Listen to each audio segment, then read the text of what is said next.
Hello guys, welcome back to Sports Corner GH. My name is Adam. Today is Sunday and happy Sunday to you all. In today's video, I have some updates for you, but before we jump into it, don't forget to like, subscribe, and also turn on notification. Quickly, let's jump into it.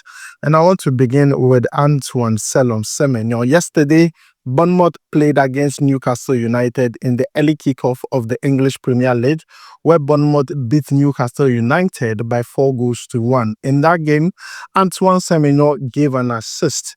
And so far, if we want to take a look at his goals and assists, his goal contribution is 9. 6 goals and 3 assists in the English Premier League, and he's doing so well. But then after the game, he had some few things to say concerning that game, and I want to read it out very quickly. You can see that on your screen. He says that it was a crazy performance from us. We just knew we needed to get the press right, and if we did, we'll get the opportunities. As you saw from a couple of the goals, we got the press right and secured the 3 points. And this is coming from Antoine Semenyo reacting to yesterday's win. I mean, most people did not see it coming because Newcastle is a very good side, but Antoine Semenyo's Bournemouth are really on a roll because 10 games unbeaten is not an easy feat. And you see, they are currently in the number 6 position when it comes to the EPL table. And I believe that if they continue in this trajectory, they can be able to be in the top 4. Who knows? Nottingham Forest is there. Bournemouth can also be there. So, guys, that is the reaction from Antoine Semenyo. Now, moving from Antoine Semenyo, let's talk about Everton. They have a new coach called David Moyes, former coach of West Ham.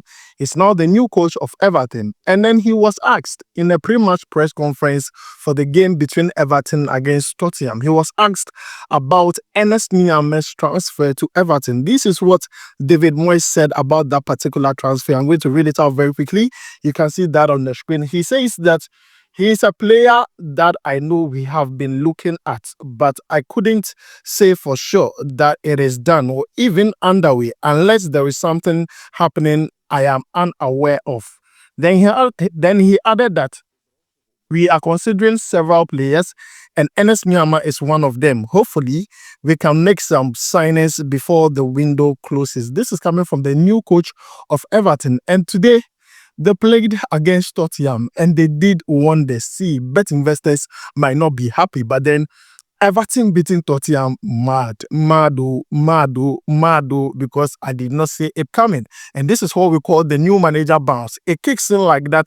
Your team will do unthinkable things. So that is what Everton did today. I mean, let's see what happens in the coming few days. Let's see if Ernest Nuamah completes that move to Everton, because David Moyes is a coach that has already shown us that if a Ghanaian player plays under him, that Ghanaian player is going to do well. We saw it with Mohamed Kudus. I'm sure we are definitely going to see that with Ernest Nuamah if that though goes through. So guys, that is the latest updates that has to do with Ernest Nuamah. Let's move away from that and talk about Inaki Williams. Now, Inaki Williams today featured for Athletic Club as they played against Celta Vigo. They won that game by 2-1. But then in that game, he gave an assist. And currently in the La Liga, the Spanish La Liga, there is only one player that has more assists than Inaki Williams. That is Lamine Yamal. Lamine Yamal currently has 9 assists. Inaki Williams has 6 assists. Which to me, you are not talking about enough. Now, take a look at his performance so far this season. Out of 19 matches, he has scored 4 goals and given 6 assists for Athletic Club in the Spanish La Liga. Only Lamine Yamal has more assists than this player.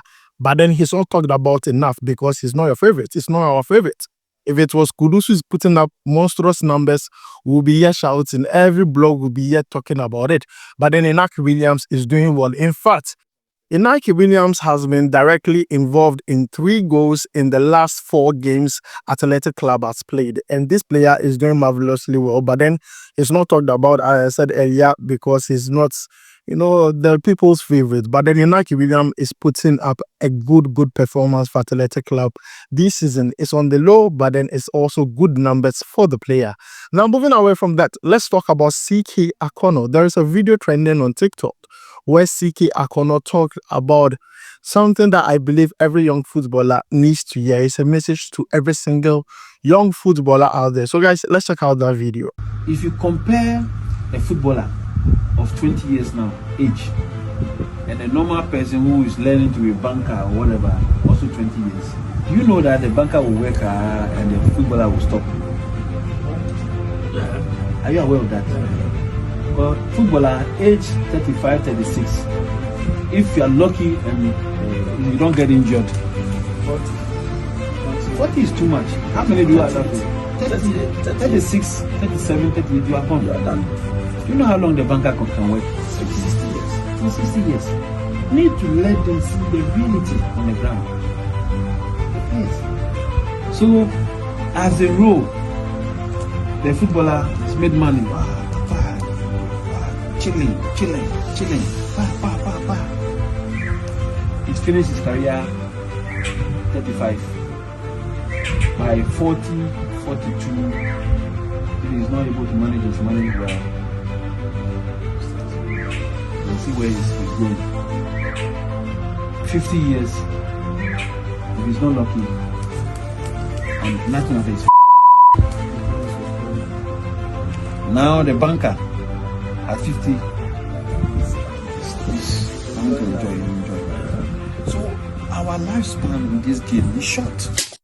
So guys, you have heard from CK Akono and his advice to young footballers coming up. I just wanted to chip this in because I know someone watching this might be a footballer or someone might be related to a footballer. So if you're watching this, send this video to the person and tell him that, see, this is what CK Akono is saying. You need to listen to this particular advice. Now, moving away from CK Akono's video, let's talk about Brandon Thomas Asante. Now, this is a player who is on the verge of leaving Coventry because currently Stoke City and also Blackburn Rovers are reported interested in the player because the goals have dried up at Coventry. But then yesterday, he was the player that scored the winning goal or the sole goal for Coventry as they beat Bristol City in the Championship. Now, the goal drought has ceased and he has broken that drought with a goal yesterday against Bristol City. As to whether he's going to leave or not, I mean, it depends on the player and also Coventry if they're willing to sell the player to Blackburn Rovers. But in my own opinion, it's not bad to take up, a new challenge. But Brandon Thomas Asante, he's one player that I think we shouldn't give up on as a national team. We should, still call him up regardless of the performance at Coventry. I just believe that he has that profile that we don't have in the Black Stars when it comes to our forwards, and I believe he will come correct when he's given regular playing time in the national team. But then yesterday he scored a brilliant goal, and in fact that was the decider that gave Coventry a full 3 points against Bristol City.